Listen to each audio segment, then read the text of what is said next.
কি খবর সবার, কেমন আছেন সবাই? এটা আমার গত শুক্রবার মের 2 তারিখের ভিডিও ছিল।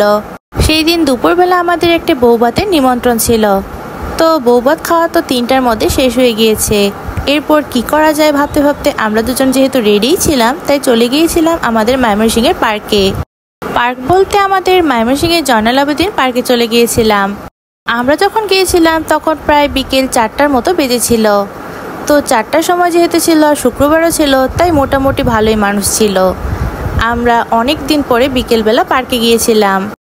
এর মধ্যে আমাদের যখনই পার্কে যাওয়া হয় সেটা হয়তো রাতের বেলা হয়, কারণ বেশিরভাগ সময় শুক্রবারে আমরা রাতের দিকে বের হয়ে থাকি, বিকালে খুব কমই বের হওয়া হয় আমাদের।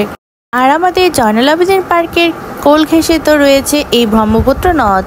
আমাদের ময়মনসিংহ শহরের জয়নাল আবেদিন পার্কের এই ব্রহ্মপুত্র নদটা কিন্তু অনেক বেশি সুন্দর। পরন্ত বিকেলে হালকা রোদ ছিল, তার সাথে ব্রহ্মপুত্র নদের পাড়ের সুন্দর পরিবেশ। পার্কে তো অনেক গাছপালা রয়েছে। তো এখানে চোখে পড়লো একটা কাঁঠাল গাছে অনেক কাঁঠাল ধরেছে। আম কাঁঠালের দিনে গাছে আম, কাঁঠাল এগুলো দেখলে কিন্তু বেশ ভালোই লাগে। তাছাড়াও এই কাঁঠাল গাছটাতে কিন্তু অনেক পরিমাণে কাঁঠাল হয়েছিল, সেগুলো একটু ভিডিও করছিলাম। তার সাথে পার্কের সুন্দর পরিবেশ আর নদীর পাড়ের হালকা বাতাস সাথে আমরা দুজন ঘোরাঘুরি করছিলাম। এখানে অনেক ছোট ছোট দোকান নিয়ে বসেছিল। একটা ছোট দোকানে দেখতে পেলাম সুন্দর সুন্দর রেশমি চুড়ি সেল করছিল। আমি এই লাল রঙের রেশমি চুড়িগুলো কিনে নিয়ে এসেছিলাম। চুড়ি তো মেয়েদের দুর্বলতা, আর আমার কিন্তু চুড়ি পরতে বেশ ভালো লাগে। হালকা বাতাসের মধ্যে পার্কে ঘোরাঘুরি করতে কিন্তু ভালোই লাগছিল। কিন্তু সেদিন গরমের পরিমাণও ভালোই ছিল।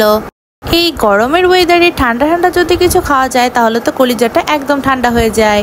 তাই আমরা আমাদের কলিজাটা ঠান্ডা করার জন্য পার্কের একটা দোকান থেকে আমরা 2টা কোল্ড কফি নিয়েছিলাম।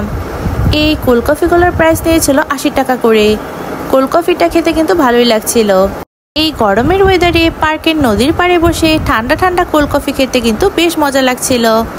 কোল্ড কফি খেয়ে দুজনের কলিজাটা ঠান্ডা করে নেওয়ার পর এরপর আমরা পার্কে ঘোরাঘুরি করছিলাম। পার্কে সচরাচর আমাদের বিকেলবেলা কমই আসা হয়, মানে অনেক দিন পরে বিকেলবেলা এসেছিলাম আমরা।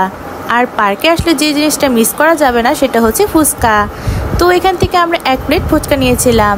এই ফুচকাটা খেতে কিন্তু অনেক বেশি মজা ছিল। দেখতে যেমন লোভনীয় ছিল, খেতেও কিন্তু অনেক মজা ছিল। বর্তমান সময়ে যে জিনিসটা রাস্তাঘাটে বের হলে চোখে পড়ে সেটা হচ্ছে কাঁচা আম। জায়গায় কাঁচা আমের ভর্তা বানাচ্ছিল। এখানে অবশ্য অনেক পদের ভর্তা ছিল, তবু আমরা এখান থেকে কাঁচা আমের ভর্তাটাই নিয়েছিলাম। অনেকটা বেশি পরিমাণে ঝাল দিয়ে, কাসুন্দি দিয়ে, সবকিছু দিয়ে ভালোভাবে কাঁচা আমটা মেখে দিয়েছিল।